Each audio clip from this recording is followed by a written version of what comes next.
തങ്കത്തളികയിൽ പൊങ്കലുമായി വന്ന തൈമാസത്തമി പെണ്ണേ, നിന്റെ അരഞ്ഞാണ ചരടിലെ ഏലത്തിനുള്ളിൽ ആരെയും മയക്കുന്ന മന്ത്രമുണ്ടോ, അനംഗമന്ത്രമുണ്ടോ?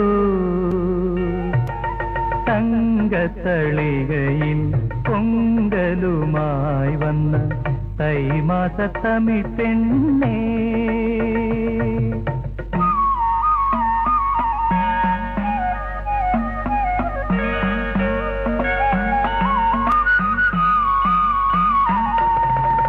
മുങ്ങിപ്പിഴിയാത്ത ചേലയും ചുറ്റി നീ മുടിയുലമ്പിക്കൊണ്ടു നിന്നപ്പോൾ ഇന്നു മുഖമൊന്നുയർത്താതെ